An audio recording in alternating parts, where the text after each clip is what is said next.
우리는 지금 하나님의 백성들의 일반 생활, 사회생활 중에서 몇 가지 대표적인 사례들을 살피면서 그것을 통해서 하나님의 백성들의 삶에 대해 교훈하시는 하나님의 메시지를 살펴보고 있습니다. 오늘 본문 신명기 24장은요. 약자, 소외된 자, 즉 사회적 약자에 대한 메시지로 하나님은 이들을 보호해라, 사회적 약자들을 지켜라, 보호해라라고 우리에게 명령하고 있습니다.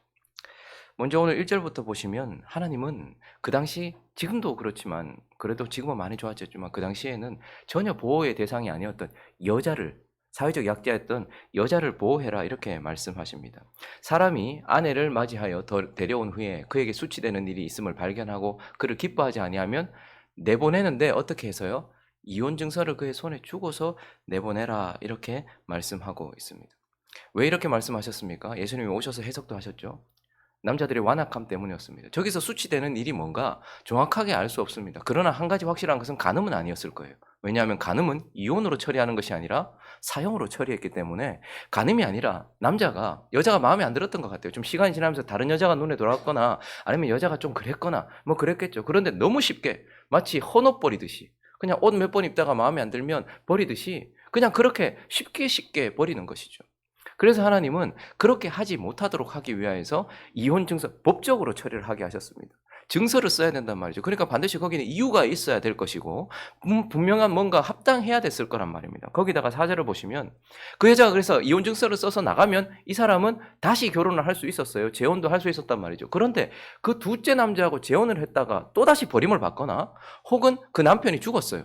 자, 그랬을 때 그 여자는 이미 몸이 더럽혀졌은즉 그를 내보낸 전 남편이 그를 다시 아내로 맞이하지 못한다. 근데 이 말을 하는 이유는 그 당시에는요. 쉽게 여자를 버렸다가 또 생각나는 거예요. 그 여자가. 그래서 또 데려오는 거예요. 근데 그렇게 못하게 하는 거죠. 네가 만약에 한번 여자를 내보냈는데 그 여자가 다른 남자와 관계를 가졌다면 이제 다시 그 여인을 네가 데리고 오는 것은 하나님 앞에 가증한 것이다 라고 말하면서 여인을 내보낼 때 신중하게 하시는 거예요.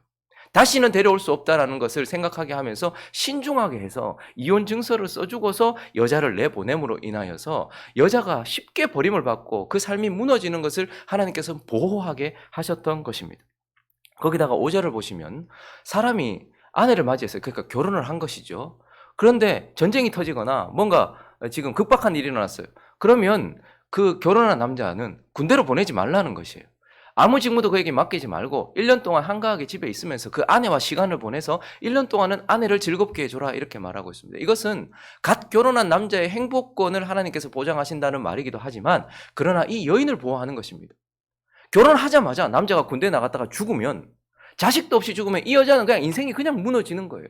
젊은 나이에 남편을 만났는데 1년도 살지 못했는데 아무것도 하지 못했는데 그렇게 남편이 죽어버리면 이 여자는 더 이상 삶에 이어갈 수 있는 그게 안 된다는 거죠. 그러니까 1년 동안 함께 하면서 자녀라도 가질 수 있도록 그래서 기업이 물러갈 수 있도록 그렇게 할 수 있도록 여자를 배려하시면서 하나님은 사회적 약자였던 여자를 보호해라 이렇게 말씀하고 있습니다. 그리고 6절을 보시면 이제 경제적인 약자들이 있죠. 가난한 채무자들이 있습니다. 그래서 어쩔 수 없이 돈을 빌려야 되고 또 빌려야 되는 사람들. 사람이 맷돌이나 그 윗짝을 전당 잡지 말지니 이는 그 생명을 전당 잡는 사람이 그 당시에는 이제 유대인들 음식을 할 때 반드시 필요한 필수품이었어요. 맷돌.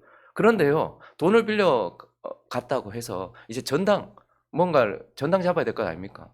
근데 그걸 맷돌 그 윗장을 가져가거나 필수품을 가져가지 말아라.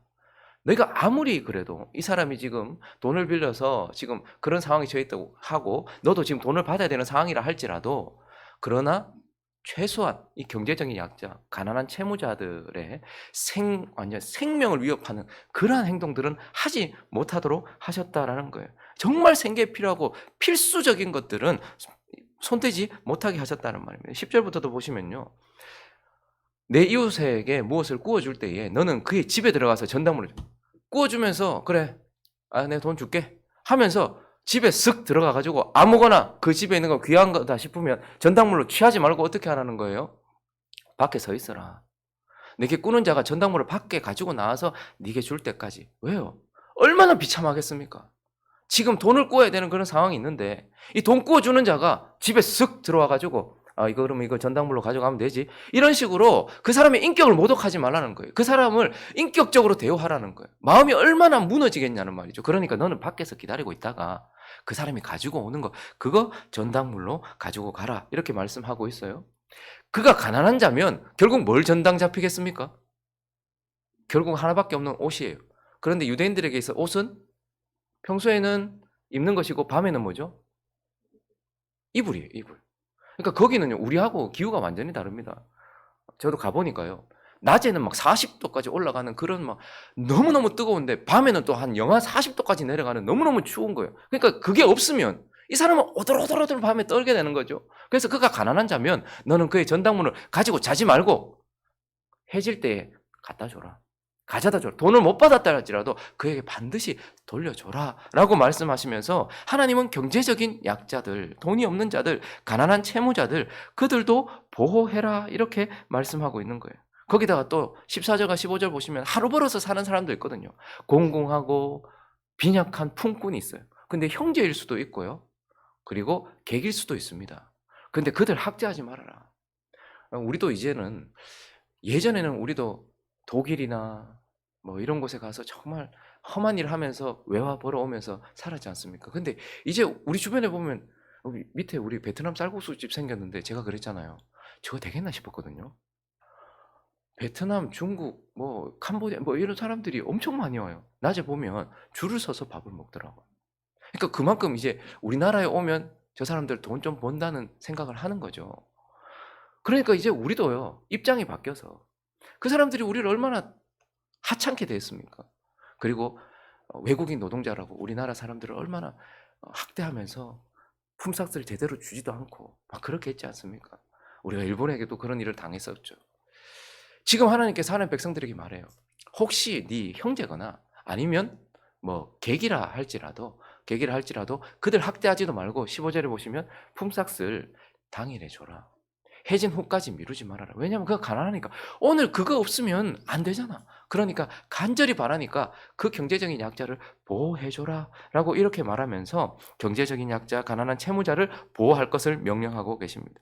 그리고 또 하나님은요, 힘없는 약자들도 보호해주라는 거예요. 7절부터 보시면요, 사람이 자기 형제 곧 이스라엘 자손 중 한 사람을 위인하고 종으로 삼거나 판 것이, 저건 뭐냐면 인신매매를 말하는 거예요.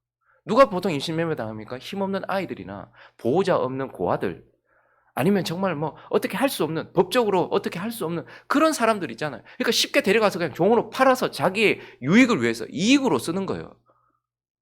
그런데 하나님께서 어떻게, 그렇게 했다면 반드시 죽여라. 두렵게 하시는 거예요, 하나님께서. 아무리 힘없어 보여도, 아무리 보호자도 없고 막대해도 될 것처럼 보인다 할지라도 하나님은 그들을 보호해라 라고 이렇게 말씀하시면서 힘없는 약자들을 보호하게 하세요. 그리고 계속 보시면요, 나병이 걸린 자 있죠. 이거는 그냥 사람들에게 있어서 사회적 격리 대상이잖아요. 그냥 버려져야 될 인생이에요. 근데 나병 걸린 사람들에게 레위 사람 제사장들이 너에게 가르치는 대로 힘써 행하게 해라. 그거 다 지켜라는 거예요. 그래서 너희는 내가 그들에게 명령한 대로 다 지켜 행하라는 거예요. 나병 걸렸다. 여러분 한번 생각해 보세요. 예전 같으면 나병 걸렸다. 저 하나님께 저주받은 인생이다. 하늘 다친 인생 아니냐? 그러니 그 전염성 강한 그 나병 환자, 그러니까 지금 전염성 강한 피부병 전체를 얘기하는 거거든요. 그래서 이스라엘 백성 전체에 그것이 돌지 않도록 어떻게 해요? 밖으로 내보내게 했거든요. 근데 하나님은 그들을 밖으로 내보낸 이유는 이 공동체도 보호하기 위함이지만 밖에 나가서 그를 깨끗하게 해서 다시 삶을 살게 하기 위해서 내보냈단 말입니다. 근데 사람들은 어떻게 생각할까요? 야, 들어오지 마 다시는. 그래서 그 사람의 인생을 완전히 무너지게 만드는 것이죠. 근데 하나님께서는 그들에게 레위 제사장들이 시키는 대로 해서 다시 돌아오라는 거예요. 그래서요, 9절 보시면 너는 애굽에서 나오는 길에서 내 하나님 여호와께서 미리암에게 행하신, 미리암이 나병 걸렸었잖아요. 잘못했기 때문에 걸렸었거든요. 근데 저 말은, 미리암이 누굽니까? 선지자였는데다가 모세의 누나잖아요. 그러니까 누구도 제외될 수 없다. 나병에 걸렸으면 아무리 뭐 힘 있어 보이고 뭐 대단한 사람이라 할지라도 반드시 공동체를 보호하기 위해서 내보내야 된다는 말이기도 하지만, 그러나 미리암이 결국 나병 때문에 버림받아서 그 인생이 끝난 게 아니거든요. 7일 동안 밖에 격리되어 있다가 다시 회복되어서 이스라엘 백성 안으로 돌아왔단 말입니다.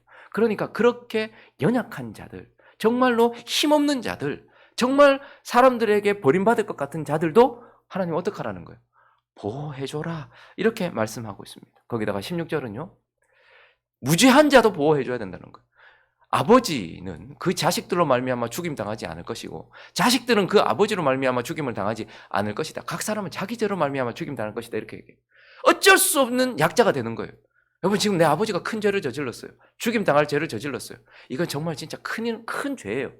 근데 자식들이 나는 상관없습니다. 이렇게 말할 수 있겠습니까? 자식들이 큰 죄를 저질렀어요. 그런데 부모가요. 나는 상관없으니까 내 자식만 죽이십시오. 이렇게 말할 수 있겠냐는 거예요.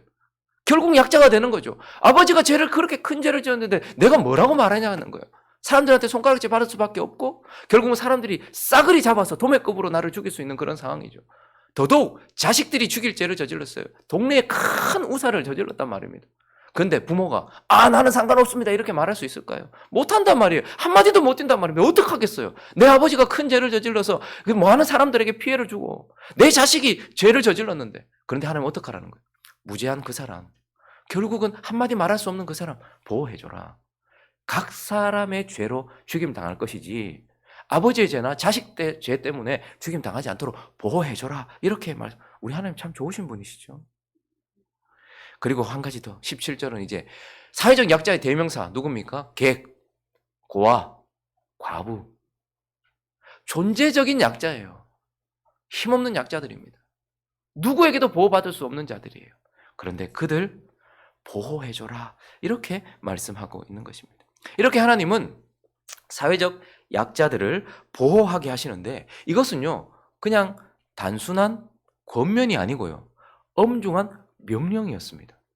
그래서 이렇게 행하면 하나님 앞에 공의롭게 되었어요. 13절을 보시면요. 이걸 행하면 해질 때에 그 전당물을 반드시 그에게 돌려줘라. 그리하면 그가 그 옷을 입고 자며 너를 위하여 축복하리니 이 일이 네 하나님 여호와 앞에서 어떻게 된다고요? 공의로우면 이게 마땅히 하나님 앞에 의롭다. 하나님 앞에 옳은 것이다. 하나님이 너에게 네가 그렇게 그 명령에 순종하면 하나님이 네 옳다, 잘했다라고 말하실 것이다. 그러나 15절을 보시면요. 그 품삯을 당일에 주고 해진 후까지 미루지 말라. 이는 그가 가난함으로 그 품삯을 간절히 바람이라. 그가 너를 여호와께 호소하지 않게 하라. 그렇지 않으면 그것이 네가 죄가 될 것이다. 하면 하나님 앞에 의가 되지만 하지 않으면 뭐가 되는 거예요? 이건 죄가 되는 엄중한 명령이었단 말입니다. 그러면 하나님은 왜 이렇게 사회적 약자들, 이런 자들에게 관심을 가지시고 특별히 그들을 보호하라고 하실까? 오늘 서론이 길었는데요. 그 이유를 한 3가지 정도로 살펴보겠습니다. 왜 우리는 사회적 약자를 보호하라고 하시는 하나님의 명령 앞에 서 있는가? 그 첫 번째는 하나님께서 하나님의 은혜를 잊지 않게 하시려고, 우리가 하나님의 은혜를 잊지 않게 하시려고 그렇게 하신다는 거예요. 하나님께서 하나님의 백성들을 약속의 땅에 들어가게 하셨을 때 먼저 절기를 지키게 하셨어요. 1년을 살면서 7가지 절기를 계속 지키게 하셨는데 한 해가 시작되는 그 시점에 하나님 가장 먼저 지키게 하신 절기가 뭐냐면 6월절과 함께 이어지는 무교절이었습니다. 1월 14일 날 6월절, 15일부터 일주일 동안 무교절인데요. 무교절은 뭐 하는 절기예요? 뭘 제거하는 절기예요? 누룩을 제거함으로써 누룩이 상징하던 죄를 제거하게 하셨어요. 그런데요, 그 절기 내내 하나님께서 뭘 먹게 하셨나요? 쓴 나무를 아울러 먹게 했어요. 쓴 나무를 먹게 했어요. 왜요? 하나님께서 기억하게 하시는 거예요. 잊지 않게 하시는 거예요. 죄 가운데 있었을 때 너희 인생이 얼마나 썼느냐. 죄 가운데 있는 너희의 인생이, 죄를 따라 살던 너희의 인생이 얼마나 힘들었느냐, 얼마나 고통스러웠냐를 잊지 않게 하시기 위해서 하나님은 죄를 제거하게 하심과 동시에 죄 가운데 살았던 우리의 인생이 정말 썼다는 것을 기억하게 하시려고 쓴 나무를 먹게 하셨어요. 그리고 하나님은 하나님의 백성들을 가나안 땅에 들어간, 약속의 땅에 들어가게 하셨을 때 주변에 가난한 자들이 있게 하셨고, 예수님도 말씀하셨잖아요. 가난한 자들은 항상 너희와 함께 있으려니와. 그것들을 보면서, 그분들을 보면서 그분들을 보호하게 하셨어요. 왜 그렇게 하셨을까요? 하나님이 18절 한번 읽어볼까요? 22절 시작. 너는 애굽 땅에서 종되었던 것을 뭐하게 하시려고? 네가 종이었을 때, 네가 사회적 약자였을 때의 그 쓰디쓴 그 상황들을 잊지 않게 하시려고 하는 거예요. 하나님께서 왜 거기 있는 사회적 약자들을 자꾸 우리에게 돌보게 하시는가? 왜 자꾸 보게 하시는가? 내 눈에 왜 자꾸 띄게 하시는가? 네가 그런 자였지 않느냐? 그런데 그때 너 종되었을 때, 애굽 사람들이 너를 학대할 때에 얼마나 고통스러웠냐? 어디 하나 호소할 데도 없고 죽을 만큼 일했는데 품삯을 제대로 주지도 않고 아무도 나를 보호해주지 않은 그때에, 객이었던 그때에, 고아처럼 아무도 나를 보호해주지 않던 그때에, 과부처럼 고통당하던 그때에, 너 돈 한 푼 없어가지고 밤에 쫄쫄 굶고 그들이 가져간 전당물 때문에 밤에 추위에 떨었던 그때, 그거 잊지 말아라. 그거 잊지 않게 하시려고 하나님께서 그렇게 하셨다는 거예요. 그런데 궁극적으로 하나님은요, 18절입니다. 시작. 너는 애굽에서 종되었더니, 자, 이거 잊지 말아라. 너 얼마나 고통스러운지, 사회적 약자인 입장에 있었을 때 얼마나 고통스러운지 잊지 마. 근데 궁극적으로는요, 두째 줄 시작.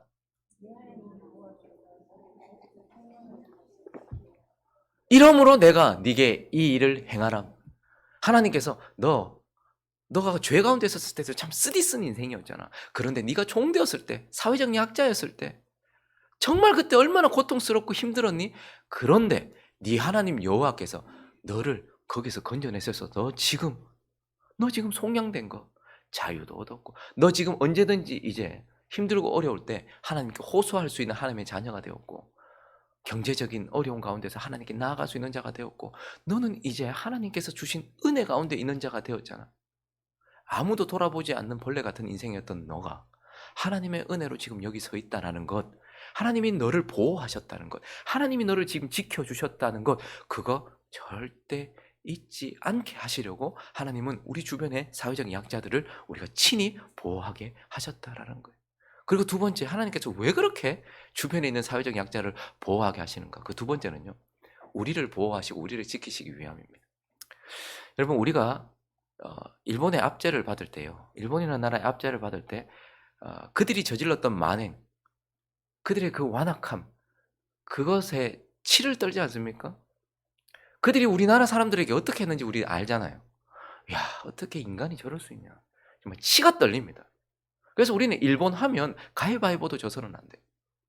정말로 일본 하면 저 인간 같지 않은 인생, 이렇게 이야기를 합니다. 저것들 정말 뻔뻔스럽고 잘못했는 거 용서도 안 구하고. 그런데 어떻게 사람이 저럴 수 있냐. 사람이 사람에게 어떻게 저럴 수 있냐. 우린 그들의 만행에 치를 떱니다. 근데요, 베트남 전쟁 중에서 한국군을 경험했던 누군가는요, 한국 사람 하면 치를 떱니다. 물론 진위 여부를 따져봐야 되는 여러 가지 문제들이 있긴 해요. 그러나 우리가 결코 부인할 수 없었던, 우리의 잔혹함이 드러났던 그러한 증거들이 정말로 많이 있습니다.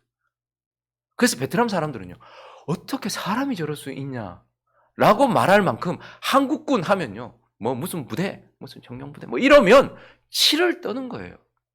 그래서 그들의 눈에는요, 일본 사람과 우리나라 사람이 별반 다르지 않은 거예요. 왜요? 입장이 바뀌니까 우리도 일본 사람과 별반 다르지 않다는 걸 증명해낸 삶을 살았던 것이죠. 하나님의 백성들도 마찬가지예요. 오늘 하나님께서 주신 이 집신들을 보면요, 이스라엘 백성들을 그렇게 학대하고 잔혹하게 했던 이집트 사람들 안에 있었던 것이 하나님 백성들 안에 고스란히 있다는 걸 보게 됩니다. 여자에 대한 정욕으로 인하여서 잔인하게 여자를 버리고, 정욕과 탐심, 교만, 완악함, 패역함, 이러한 것들이 이집트 사람들에게만 있는 줄 알았어요. 그래서 우리를 학대하는 줄 알았거든요. 그런데 이제 가나안 땅에 와서 주인이 되고 이제 힘이 있는 자리에 있으니까요, 이집트 사람 안에 있었던 것이 고스란히 내 안에 있다는 것을 우리는 보게 되는 거예요. 그래서 하나님께서 어떻게 하시는 거예요? 제재하시는 거예요. 그거 그렇게 하지 못하도록. 그들이 이스라엘 백성들을 압제했듯이 이스라엘 사람들이 누군가를 압제하지 않도록, 이제는 막 형제도 압제하는 그런 상황이 되지 않도록 하나님께서 그것을 법으로 제재하시는 거예요. 그래서요, 하나님은 그 이전에 이스라엘 백성들 같은 사회적 약자를 보호하시기도 하지만 동시에요, 저와 여러분이 이집트 사람이 되지 않도록 보호하시는 거예요. 우리도 가만히 놔두면 똑같은 인생 되거든요. 그러니까 하나님께서 사실은 그들을 보호하면서 동시에 우리를 보호하시는 거예요. 괴물 되지 않도록, 이집트 사람 되지 않도록, 악한 사람 되지 않도록 우리를 보호하시려고 하나님께서는 사회적 약자를 지켜주게 하셨던 것입니다. 마지막으로 한 가지 더는요, 우리에게 복 내리시려고. 결국은 하나님께서 우리에게 그렇게 하시는 이유는요, 복을 내리시려고 그렇게 하는 거예요. 우리가 어제도 살펴보았는데요, 사람이 재물을 모으고 부유해지는 큰 두 가지 길이 있잖아요. 하나는 사람들을 죽여가면서, 사람들이 어떻게 되든 상관없이 사람들 죽여가면서, 돌보지 않으면서 무작정 끌어모으는 거예요. 어쨌든 끌어모으는 거예요. 그러면 재물이 쌓입니다. 부유해지겠죠. 그러나 또 다른 방식이 있어요. 하나는 사람을 살리면서 흘려보내면서 부요해지는 길이 있습니다. 첫 번째 길은요, 결국은 그 사람에게 해가 됩니다. 쌓인 그 모든 것들이 해가 돼요. 근데 두 번째는요, 결국 그 사람에게 복이 되는 것이죠. 그래서 하나님은 사람들을 살리면서 흘려 보내면서 복을 받기를 원하셔서 사회적 약자들을 지켜주라고 말씀하시는 거예요. 그래서 19절처럼 하나님이 이렇게 말씀하십니다. 밭에서 곡식 뺄 때에 그 한 뭇 밭에서 잊어버려. 우리가 막 추수를 하잖아요. 근데 맞다, 거기 안 했네. 한 군데 비잖아요. 근데 사실 그거 하나님께서 사회적 약자를 위해서 내게 주신 거예요. 그러니까 잊어버렸거든. 다시 가서 가져오지 말아요. 싹 끌어오지 말아라. 나그네 고아 과부를 위해서 남겨둬라. 그리하면 네 하나님 여호와께서 네 손을 하는 모든 일에 복을 내리시리라. 하나님께서 사람을 살리고 흘려보냄으로 인하여서 위로부터 오는 복을 주시는 방식. 그래서 하나님은 그렇게 우리에게 복 주시기를 원하세요. 악착같이 끌어모아가지고, 악착같이 사람들을 끌어모아가지고, 그렇게 사람들은 신경 쓰지 않고 해서 모으는 재물 말고요. 정말로 그냥, 나는 사실 솔직히 사람들 생각해서 한 게 잊어버린 거야. 그래서 뭐, 놔둔 건데, 맞다. 요건 하나님께서 고아를 위해서 주신 거구나. 흘려보낸 거죠. 그러면, 흘려보내면, 그러고 맙니까? 아니라고 말해요. 계속 그럴 수 있도록 하나님께서 위에서 부어주신다는 거예요. 여러분 한번 생각해 보십시오. 하나님께서 그렇게 신경 쓰시는 객과 고아와 과부를 나를 통해서 지금 먹이신데, 내가 지금 그들을 책임지고 있는데, 하나님이 나는 상관없더라도 이 사람들을 먹이는 것이 계속 늘어나는데 그럼 더 주시지 않겠냐 이 말이에요. 하나님께서 그런 방식으로 우리가 복을 받기를 원하신다는 거예요. 그리고 13절을 보시면요, 해질 때 그 전당물을 반드시 그에게 돌려줄 것이야. 그리하면 그가 그 옷을 입고 자면서 그가 가만히 있겠습니까? 참 저 사람 너무 고맙다. 정말 돈 한 푼 없고 내가 지금 이 밤에 안 그래도 마음도 추운데 옷 그거 했을 때 그 사람이 하나님께 복을 빈단 말이에요. 예수가 빈 복으로 축복받는 것도 참 좋아요. 그러나 가난한 자들이, 정말 사회적 약자들이, 사실 그 사람들이 하나님께 복을 빈 그 복으로 하나님은 우리를 채우기를 원하신다는 거예요. 저는 우리가 이러한 축복이 가득했으면 좋겠어요. 정말 내 주변에 있는 사람들, 정말 가난하고 힘든 사람들이, 내가 좀 저 사람 때문에 내가 살았다. 참 저 사람 참 귀한 사람이다. 신이 있다면 저 사람 복 주세요. 이런 가난한 자들이 빈 복, 그 복으로 인하여서 축복이 가득, 하나님께서 그렇게 비를 내리실 수밖에 없는 그런 인생. 그래서 하나님께서 사회적 약자를 지켜주라고, 보호해주라고 하신 것은 우리에게 결국 거룩한 복, 아름다운 복, 넘치는 복을 내리시려고 그렇게 하셨다라는 것입니다. 말씀을 정리하겠습니다. 하나님은요, 우리가 구원받고 난 이후에 하나님을 좀 신경 쓰기를 원해요. 하늘 좀 바라보고 하나님이 어떤지 하나님을 좀 신경 쓰기를 바라요. 근데 동시에 그 하나님에 대한 마음을 가졌다면 이제 이웃을 돌아보기를 원하세요. 사람도 돌아보기를 원한단 말이에요. 어떤 사람은 하나님이 이제 너무 좋아가지고 구원받고 나서 늘 땅만 보고 살다가, 돈만 보고 살다가, 세상만 보고 살다가, 나만 보고 살다가, 하나님이 너무 좋아하고 하나님만 바라보는데, 이제 하나님은 이제 은혜를 받은 사람은 주변에 있는 사람도 좀 바라보기를 바라시고, 그 가운데서 약자들을 좀 바라보기를 원하세요. 정말 힘없고 정말 누구도 지켜주지 않는 그런 사람들을 바라보기를 원하시고, 그래서 그들을 지켜줌으로 인하여서 나 자신을 잃어버리지 않고, 그리고 그들에게 흘려보냄으로 인하여서 하나님이 내게 계속 흘려보내는 복으로 가득 차기를 원하신다는 것을 기억하면서 이번 한 주간도 그런 은혜 가운데 거룩한 인생, 예수 닮은 인생 살아가시는 저와 여러분 되시기를 예수 그리스도의 이름으로 축원합니다.